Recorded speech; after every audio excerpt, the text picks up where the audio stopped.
ఒకసారి నారదుల వారు కృష్ణుడి దగ్గరికి వచ్చారు. ఆయన ద్వారకలో ఉన్నారనమాట.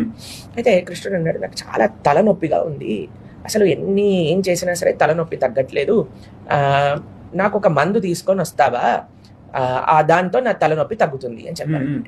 నారదుల వారు అన్నారు, అయ్యా ఏ మందు కావాలి చెప్పు, నేను తీసుకొస్తాను. ఏం లేదు, నా భక్తుల యొక్క పాదాల పైన అంటుకున్న ధూళి అంటే మట్టి, మా భక్తుల పాదాల మట్టి తీసుకొచ్చి నా తలపైన రాస్తే తగ్గుతుంది అని అన్నారు.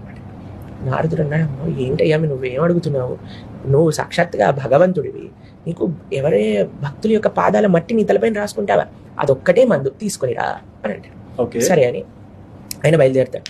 ప్రతి ఒక్కళ్ళ దగ్గరికి వెళ్ళి అడుగుతారు, అయ్యా మీరు కృష్ణ భక్తులు కదా, తీసుకొని ఇవ్వండి. అందరూ అంటారు, అమ్మమ్మో మేము నరకానికి వెళ్ళిపోతాం, మేము ఇలా ఇస్తాం. యోగుల దగ్గరికి, మునుల దగ్గరికి, పండితుల దగ్గరికి, యజ్ఞ చేసే వాళ్ళందరి దగ్గరికి వెళ్తారండి. వెళ్ళి మీ ధూళి ఇవ్వండి అంటే మేము ఇవ్వం, మా నరకానికి వెళ్ళిపోతాం, మేము నరకానికి వెళ్తాం, స్వామి పైన నా ధూళి పెట్టడం ఏంటి అని అంటారు. సరే అని చివరికి అందరినీ అడిగేస్తారు, అందరూ ఇవ్వరు. బృందావనానికి వెళ్తారు. రాధారాణి ఇంకా గోపికలందరూ ఒక ప్రదేశంలో యమునా నదీ తీరంలో యమునా జలాన్ని పట్టుకుంటూ ఉన్నారనమాట. అక్కడికి వెళ్ళి నారదుడు అంటారు, అయ్యా మా కృష్ణుడికి తలనొప్పిగా ఉంది, కృష్ణుడు అంటున్నాడు తన భక్తుల యొక్క పాద ధూళి కానీ తన శిరస్సు పైన రాసుకుంటే పోతుందట.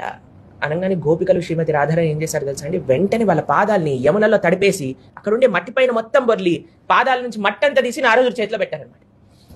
ఒకసారి నారదుల వారు కృష్ణుడి దగ్గరికి వచ్చారు. ఆయన ద్వారకలో ఉన్నారనమాట. అయితే కృష్ణుడు అన్నాడు, నాకు చాలా తలనొప్పిగా ఉంది, అసలు ఏం చేసినా సరే తలనొప్పి తగ్గట్లేదు, నాకు ఒక మందు తీసుకొని వస్తావా, దాంతో నా తలనొప్పి తగ్గుతుంది అని చెప్పారు. నారదుల వారు అన్నారు, అయ్యా ఏ మందు కావాలి చెప్పు, నేను తీసుకొస్తాను.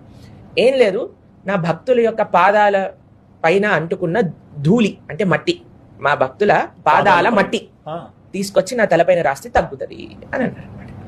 నారదుడు అన్నాడు, ఏంటయ్యా నువ్వేం అడుగుతున్నావు, నువ్వు సాక్షాత్తుగా భగవంతుడివి, నీకు ఎవరే భక్తుల యొక్క పాదాల మట్టి నీ తలపైన రాసుకుంటావా, అదొక్కటే మందు తీసుకొనిరా అని అంటారు.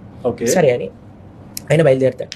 ప్రతి ఒక్కళ్ళ దగ్గరికి వెళ్ళి అడుగుతారు, అయ్యా మీరు కృష్ణ భక్తులు కదా, తీసుకొని ఇవ్వండి.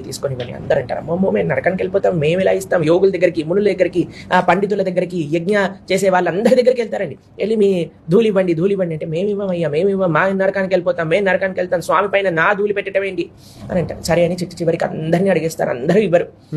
బృందావనానికి వెళ్తారు. రాధారాణి ఇంకా గోపికలందరూ ఒక ప్రదేశంలో యమునా నదీ తీరంలో యమునా జలాన్ని పట్టుకుంటూ ఉన్నారనమాట. అక్కడికి వెళ్ళి నారదుడు అంటారు, అయ్యా మా కృష్ణుడికి తలనొప్పిగా ఉంది, కృష్ణుడు అంటున్నాడు తన భక్తుల యొక్క పాద ధూళి కానీ తన శిరస్సు పైన రాసుకుంటే పోతుందట. అనగానే గోపికలు శ్రీమతి రాధారాణి ఏం చేశారు తెలుసా అండి, వెంటనే వాళ్ళ పాదాలని యమునలో తడిపేసి అక్కడ ఉండే మట్టి పైన మొత్తం బొర్లి పాదాల నుంచి మట్టి అంతా తీసి నారదుడి చేతిలో పెట్టారనమాట.